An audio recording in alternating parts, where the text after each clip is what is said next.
Bonjour, aujourd'hui on va parler de cette pièce sublime, Giant Gaia. Alors Giant Gaia est sorti dans le B67 chez Takara Tomy le 28 décembre 2016 au Japon du coup, sur les Random Booster Volume 5 et était même la baille rare de ce Random Booster.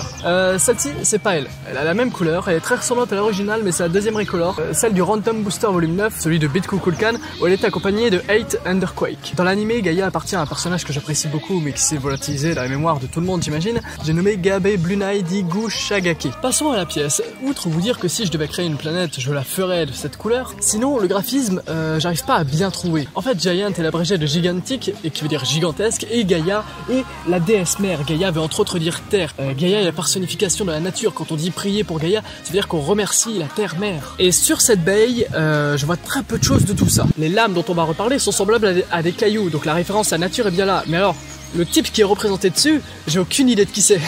En fait, Gaia n'a jamais été représenté ainsi, c'est ça le problème. Ma meilleure théorie, c'est qu'il n'a pas été tenté de représenter Gaia, mais un Ent, comme dans le Seigneur des Anneaux, ouais. Ou un Woz, ou d'autres créatures qui ont le même principe d'arbres conscients et vivants qui bougent, tels les Dryades, les Amadryades, les Sylvides, etc. Du coup, cette théorie, car les stickers au centre ne seraient en fait pas des flammes, mais des racines. Et d'ailleurs, sur la version originale, les stickers sont pas bleus, mais marrons.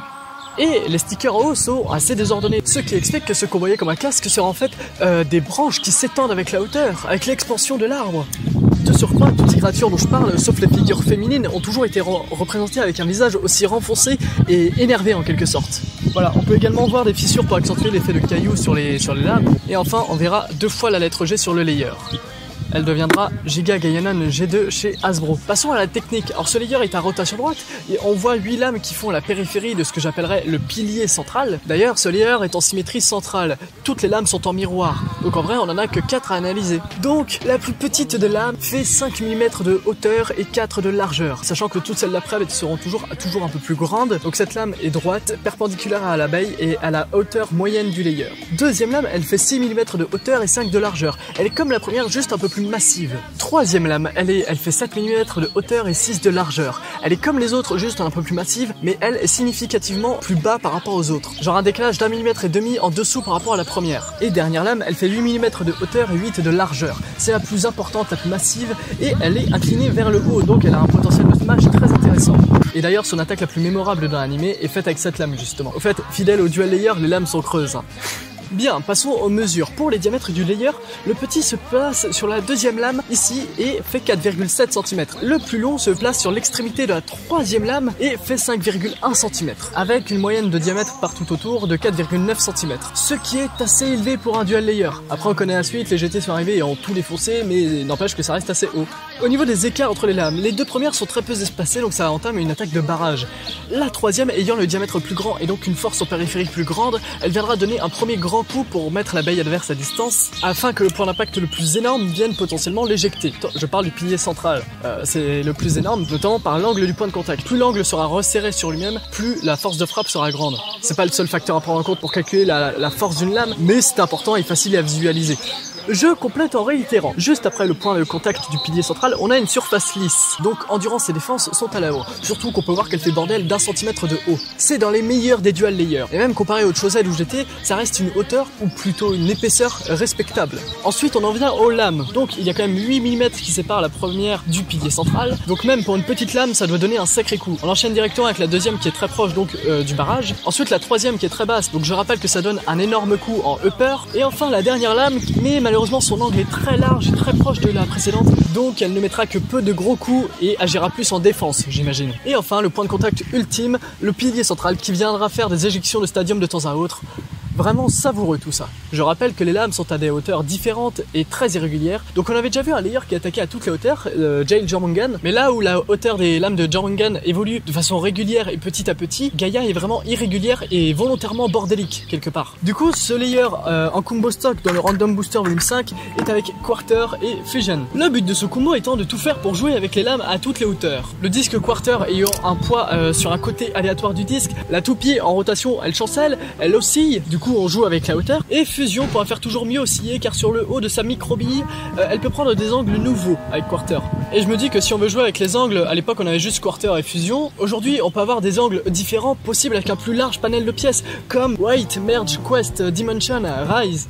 Les dents. Alors Giant Gaia possède de très bonnes dents. Elle en possède 4 comme toutes les autres. La deuxième et la quatrième sont relativement standards. Et la première et la troisième sont très hautes. Et ça s'entend très bien quand on visse.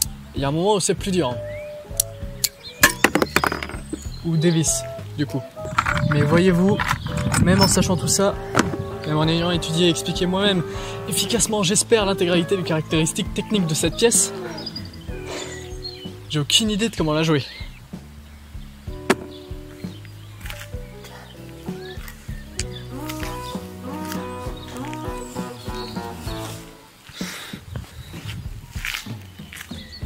Je vous l'affirme, j'ai beau retourner les bails dans tous les sens, alterner mes bails de ma collection, tenter des combos tendant à tous les styles de combat de Beyblade, je ne trouve rien de polyvalent comme j'ai l'habitude de trouver avec les autres pièces. Alors je peux vous donner des combos que j'ai bien aimés, c'est du Giant Gaia Armored Sword et Giant Gaia Zenith Weight. L'un sera plus destiné à concurrencer les bails à grande endurance et l'autre par le poids immense et la matière de son disque sera plus axé sur l'offensive visant le burst. Et jusque là, seul ma Hades résistait sans mal à tous ces combos avec Gaia, donc ça passait à quelque part. Puis, tout récemment, j'ai reçu le pack anniversaire des Metal Fight Remake, même si je maîtrise très mal ce style de jeu offensif à haute vitesse, Storm Pegasus possède une très grande force de frappe venant réduire Gaia à néant, autant par l'endurance même si Pegasus a une pointe en caoutchouc, en sortie d'arène même si Gaia a Zenith qui est un disque de 24,44 grammes, et en burst même si Gaia a de très bonnes dents. Et je rappelle que je suis loin de maîtriser Pegasus à son plus haut potentiel, c'est la première fois que j'ai un driver en caoutchouc. Mais pour autant, le but ne va certainement pas être de délaisser cette pièce, je ne parviens pas à la faire mener à la victoire. Autrefois quand j'avais encore peu de pièces et moins de D2P, je ne parvenais pas à battre ma Requiem Spriggan. J'ai donc considéré que cette pièce était juste et tout simplement trop forte, ou tout du moins plus forte. Aujourd'hui, en ayant plus de bails et surtout un panel de pièces bien plus important,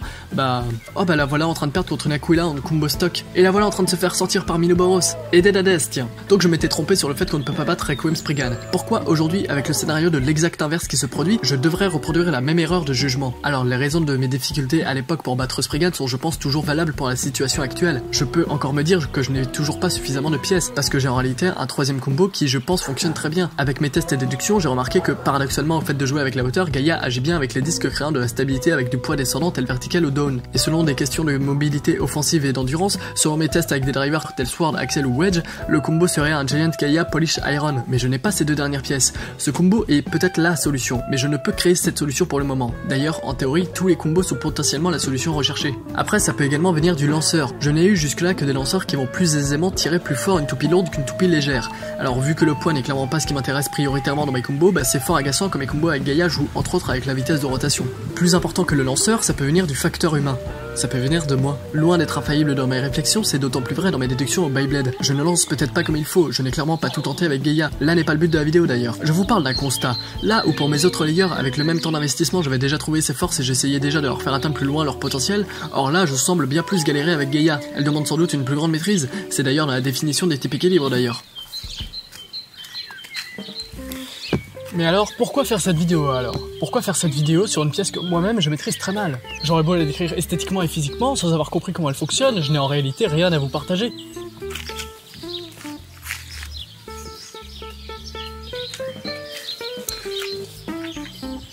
Je l'ai faite car elle doit sonner comme un encouragement. M'avez-vous entendu dire une seule fois que je devrais laisser cette pièce sur le bas-côté? La laisser sombrer dans les mémoires juste parce que je ne parviens pas à la faire gagner?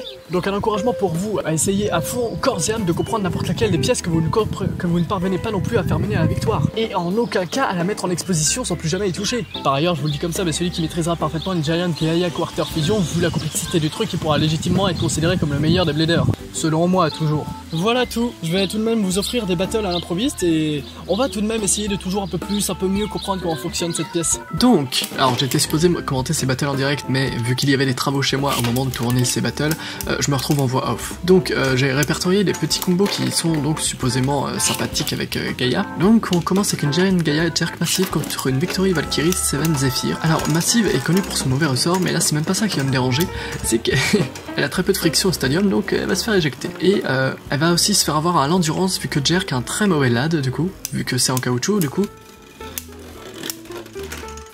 Nous passons à un Gaia, Giant Gaia Eevee Unite. C'est un autre combo que j'espérais tirerait plus sur de l'endurance, avec des contre-coups violents. Mais malgré le fait que Victory Valkyrie ne touche pas à Gaïa pendant les 3/4 du combat, Gaïa ne va pas avoir beaucoup de LAD pour autant. Tel est le défaut de Unite, j'imagine. Passons au prochain combo, c'est un Giant Gaia Spread Liner, et vous voyez qu'il y a quand même des mouvements très particuliers venant de Gaïa. Par contre ma caméra avait un problème, donc c'est pour ça que le combat saute au plein milieu. Passons au prochain combo, nous avons une Giant Gaia Spread Eternal. Du coup Gaïa va commencer à gagner cette fois.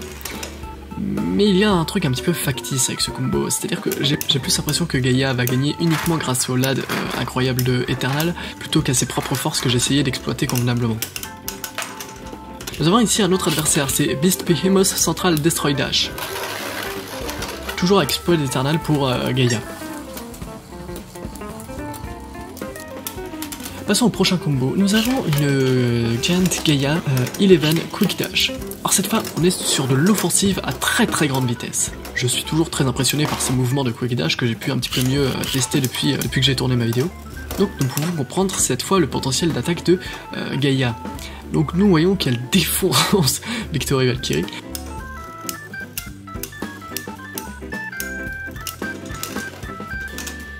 Nous reprenons notre combo avec Beast Behemoth, qui va se faire sortir. Et finalement nous voici rendus au dernier adversaire, c'est une Galaxy Zeus 8 Dash Claw. Je ne sais pas si on peut faire spécialement plus stable dans tous les combos de Beyblade Burst. Donc nous avons là un combo à grande endurance et surtout haute stabilité. A voir si Gaïa avec ses lames à toute hauteur va finalement réussir à la déséquilibrer. Outre Galaxy Zeus qui est devenu une étoile dans sa rotation, je n'ai rien trouvé de particulier. J'irai pas plus loin pour cette fois, j'ai fait ces battles un petit peu rapidement. Donc je vous laisse sur ces belles paroles. Dites-moi si rien que le fait que je sois dehors, ça a plu, vous avez trouvé ça mieux que d'habitude, etc. À voir. Et sur ce, c'était Castiel. Et j'espère vous croiser dans le milieu de Beyblade à l'avenir. Salut! Je fais une vidéo. Avec une pelle de jardinage. C'est très important pour calculer la longueur du... Ouais, ça c'est mon micro. Ah, il est assez puissant même avec le vent. Oh, il a toujours fait l'affaire jusque là. Même avec le vent. Ah oui? D'accord.